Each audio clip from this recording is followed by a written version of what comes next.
Magandang araw ng Miyerkules po mga bayang karerista. Magbibigay na po tayo ng tip, giya at impormasyon para sa araw na to, January 14, 2026. Tara!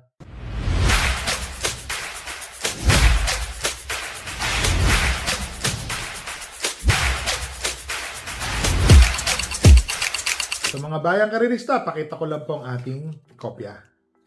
Yan po .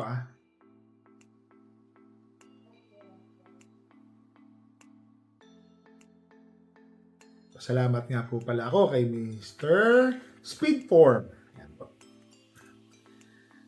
Ang simula po ng karera ay sa ganap na alas 5:30 ng hapon sa Philippine Jockey Club po . Ganda po ng lineup, makapal. Rating based handicapping system po ngayong araw ng Miyerkules. Race number 1. Rating 17 to 41 split, 1,200 meters, 7 runners. First choice, entry number 7, Bahandi. Alam nyo, talagang gagawin ko po siyang first choice.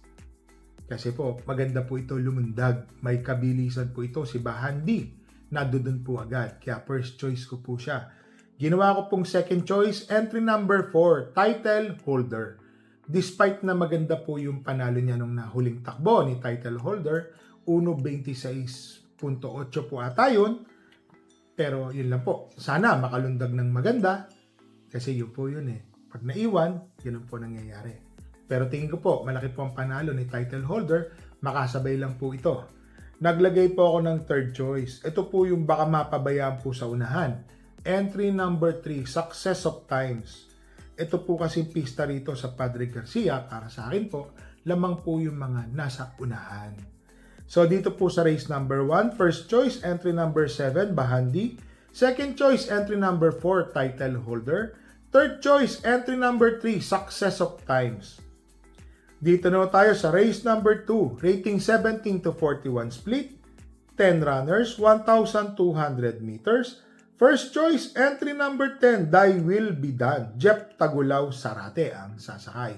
Ito pong si Thy Will Be Done, meron po itong tiyempong 1.28 sa Padre Garcia. Yan po, nag-i-improve po yung mga takbo niya sa Padre Garcia. Tingin ko ho, malaki po ang panalo ni Thy Will Be Done, first choice. Second choice, entry number 4, Maria's Legacy. Yan o. Si Maria's Legacy po nandoon po yan, nandoon. Tingin ko ho, malaki po ang panalo ni Maria's Legacy. Naglagay po ako ng third choice. Entry number 8, Pretty Penny. Ito pong si Pretty Penny, isa rin po ito sa matuling kabayo, mga bayang karerista. Sama po natin yan, magandang dihado po yan. So dito po sa race number 2, first choice, entry number 10, Thy Will Be Done. Second choice, entry number 4, Maria's Legacy. Third choice, entry number 8, Pretty Penny. Dito na po tayo sa race number 3. Rating 42 to 56 split, 1,200 meters, 8 runners. First choice, entry number 8, Domsat 7. Tinalo na po lahat to ni Domsat 7, mga bayang karerista. First choice ko po siya. Tingin ko kaya po umulit ni Domsat 7. First choice. Second choice, entry number 3, Blue Mystic. Ito, tingin ko, every time nagtakbo nito, nag-i-improve po ito. Matuling kabayo po ito. Baka mapabayaan po si Blue Mystic. Tumapos po. So, dito po sa race number 3, first choice, entry number 8, Domsat 7. Second choice, entry number 3, Blue Mystic. Dito na tayo sa race number 4, rating 42 to 56 split, 1,200 meters, 8 runners. First choice, entry number 7, Calens. Jeff Tagulaw Sarate ang sasakay. Nung nakaraan, parang hindi po ata ito lumakpas . Parang segundo lang po ang kanyang tinapos. Pero maganda po yung magaling po yung tumapos sa kanya, pagkakaalala ko po. Si Calens po, first choice pa rin po natin yan ngayon. Second choice, couple entering 3 and 3A, Lucky Gem and 3A, Whiskey or Wine. Itong si Lucky Gem, John Alvin Guse, mainam po yung kabayo na to. Parati pong nandoon po yan. Segundo, tersero, kwarto, parati pong always in the money. Para sa akin po, malaki po ang panalo. So dito po sa race number 4, first choice entry number 7, Calens. Second choice, couple entering 3 and 3A Lucky Gem and 3A Whiskey or Wine.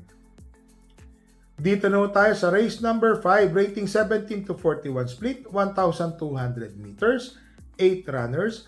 First choice, ito po, nagbabalik pista. Entry number 2, Advance Party. Para sa akin po kung nadudun pa rin po yung kanyang inam, pwede po ito sigurong solohin. Kaya lang galing sa bakasyon. Nilagay ko po siyang first choice, Advance Party, mababa po sa laban. Matuling kabayo, mainam na kabayo. First choice ko po yan. Second choice, entry number 5, Golden Petita. Ito ho, pwede po itong sumunod. Pwedeng mauna, pwedeng sumunod, pwedeng tututok lang po ito. Tingin ko ho, malaki po ang panalo ni Golden Petita. Second choice. So dito po sa race number 5, first choice, entry number 2, Advance Party.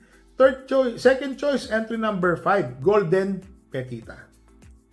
Dito na tayo sa race number 6, rating 42 to 56 split, 9 runners, 1,200 meters. First choice, imported, entry number 4, Winter on Fire. Oho, mababa sa laban. Tingin ko, malaki po ang panalo ni Winter on Fire. Matulin din po yan. First choice. Second choice, entry number 1, Spellbound. Ito po, mainam na kabayo. Consistent po ito ng 1.12 sa tinatakbo, sa chinechempo sa 1,200 meters. Tingin ko po, malaki po ang panalo rin po nito ni Spellbound. Naglagay po ako ng third choice. Medyo kursonada ko po ito. Baka habang naghahabulan po sila, dumating po ito. Entry number 2, Eyasaki. Pwede po itong sumunod mga bayang karerista. Nakatutok po ito malamang ng tersero or segundo pwesto. Tersero, kwarto pwesto po sa kanila. Para sa akin po, malaki po ang panalo nito. Eyasaki. So dito po sa race number 6, first choice, entry number 4, Winter on Fire. Second choice, entry number 1, Spellbound. Third choice, entry number 2, Eyasaki. Dito na tayo sa last race, race number 7, rating 17 to 41 split, 1,200 meters, 13 runners. First choice, entry number 5, Kaboom. Yan, ang inam na kabayo. Segundo po ang tinapos nito ng huling takbo kay Donya Chichay. Kundi po ako hindi pala, Galloping Ghost pala yon. Etong si Kaboom, malaki po ang panalo nito. Galing pala sa panalo to. Mainam. Yan po first choice. Parang nag-1.26 po ito sa Malbar. 2 runs ago po ata yun. Parang ganun po. Ngayon po, pati dilemma ang papatong. Tingin po natin, malaki po ang panalo. Second choice, entry number 10, Galloping Ghost. Matuling kabayo po ito. Nametahan po ito nung kabayo ni na parang cut something yun Nabalikan po sa labas Pero magandang laban, 1-on-1 po sila nun Nametahan po siya. Segundo po ito, kaya lang distansya po nun is 1,400. Ngayon po is 1,200, kaya tingin ko malaki din po ang panalo. Third choice, entry number 11, Beyond Compare, John Alvin Guse. Ito pong si Beyond Compare. Tingin ko malaki po ang panalo mga bayang karerista. Nung huling takbo po nito, tumapos na po ito ng terserong malapit. Tingin ko may panalo po ito. So dito po sa race number 7, first choice entry number 5 Kaboom, second choice entry number 10 Galloping Ghost, third choice entry number 11 Beyond Compare. Ayun po, mga bayang karerista, kung mapapansin nyo, ngayon pong araw ng Miyerkules, pati Biyernes, wala po tayong kabayong naisali. I-try po natin ng Sabado-Linggo. So yun po, kabayang karerista parati po namin kayong nire-remind. Bet small, win big, bet big, lose big. Magdala po tayo ng payong at tubig na maiinom. So mag-shoutout na po tayo sa darating na Friday. Yung mga pa-shoutout po natin yan. So yun po, gagawin po natin yan. So mga bayang karerista, happy racing po sa inyong lahat and stay safe.